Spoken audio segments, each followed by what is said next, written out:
تمہارا لباس، تمہاری وضاحت اس طرح سے ہونی چاہیے کہ لوگوں کے لیے وحشت کا ذریعہ نہ ہو، تمہیں دیکھ کر بھی لوگوں کو اچھا لگے، بھلا لگے، تمہاری حیت ترکیبی بھی ایسی نہ ہو۔ ایک صحابی حضور کے پاس آئے اور اس کے بال بڑے ہوئے تھے اور ان کو تیل بھی نہیں لگا ہوا تھا، بکھرے ہوئے تھے، تو آقا کریم نے دیکھ کے ناراضگی کا اظہار کیا اور فرمایا من کان لہ شعر فلیکرمہ، اگر تم میں سے کوئی بال رکھے تو پھر اس کے اوپر لازم ہے ان کو سنوار کے رکھے،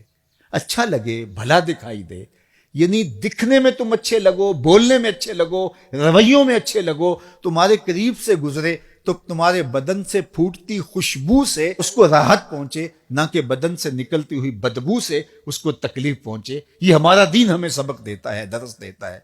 تو مجھے بتاؤ، جو دین اس قدر لطیف مزاج کا حامل ہے، تو اس دین میں کیسے ہوگا کہ ہم ایک دوسرے کے گریبان نوچ رہے ہوں، ایک دوسرے کی دستاریں پھاڑ رہے ہیں، ایک دوسرے کے جبے کھینچ رہے ہوں، ایک دوسرے پر خود کش حملے کر رہے ہوں، اور جو ہے وہ اپنے بدن پہ بم باندھ کر کے انسانوں کے انبوہ میں گھس کر کے بکھرتے ہوئے لاشوں پر جشن منا رہے ہوں، گالی گلوچ کا تصور ہم دین قرار دے دیں اور اس معاشرے کے اندر تلخیاں بھر دیں اور ایک دوسرے کے لیے نفرتوں کے الاؤ روشن کر دیں اور ماحول کے اندر غلاظت ہی غلاظت پھیل جائے۔ ہمارا دین نرم دین ہے، ہمارا دین محبتوں کا دین ہے۔ اللہ نے اپنے محبوب سے کہا لو کنت فظا غلیظ القلب لانفضوا من حولک، محبوب اگر آپ ترش مزاج ہوتے تو اتنے گرد جو آپ کے لوگ جمع ہوئے ہیں کبھی بھی جمع نہ ہو پاتے۔ یہ آپ کے خلق کی کرشمہ سازی ہے، یہ آپ کے بدن سے پھوٹتی ضیائیں اور محبتوں کی مہک ہے کہ اتنے لوگ پروانہ وار آپ کے گرد جمع ہو گئے ہیں۔ اس لیے اپنی زندگی کو خوبصورت بنائیں، اپنے وجود کو مؤثر بنائیں، اپنی سوچ کو ہمیشہ مثبت رکھیں، کبھی بھی اپنی سوچ کو منفی نہ ہونے دیں۔ جب انسان منفی سوچوں کے حصار میں آ جاتا ہے تو اس کے اثرات پھر اس کی گفتگو میں جھلکنے لگتے ہیں، اور جب گفتگو انسان کی منفیت سے بھری ہوتی ہے، تلخیوں سے بھری ہوتی ہے، اور یہ چیز پھر آہستہ آہستہ اس کے رویوں میں آنی شروع ہو جاتی ہے،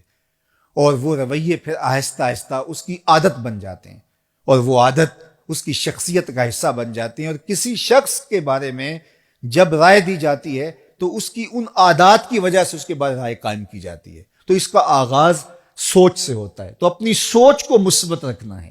اپنی سوچ کو خوبصورت رکھنا ہے۔ لوگوں کے لیے آپ کا دل نرم، رقیق، محبت سے بھرا ہوا، مخلوق خدا کے لیے جو ہے وہ آپ کے دل کے اندر الفت اور پیار بھرا ہوا۔ ایک جنازہ گزرتا ہے اور آقا کریم علیہ الصلوۃ والسلام تعصف کا اظہار کرتے ہیں، تو کسی نے کہا حضور یہ تو کسی کافر کا جنازہ ہے، تو کہا کہ مجھے اس بات پہ افسوس ہوا ہے کہ یہ کافر ہو کے کیوں مرا، کاش کہ یہ ایمان قبول کر لیتا۔ تو کافروں کے لیے بھی دلوں کے اندر یہ جذبات اور یہ محبت کہ کاش کہ وہ بھی ایمان کی دولت سے مالا مال ہو جائیں۔ نفرت گناہ سے ہے، نفرت گناہ گار سے نہیں ہے۔ تو جب گناہ سے نفرت ہوگی، گناہ گار سے نفرت نہیں ہوگی، تو پھر گناہ گار کے وجود سے گناہوں کو دور کرنے کی ہم کوشش کریں گے، نہ کہ ہم جو ہے وہ گناہ گار سے دور ہونے کی کوشش۔ تو یہ وہ عمل ہے کہ جو ہماری شخصیت کو خوب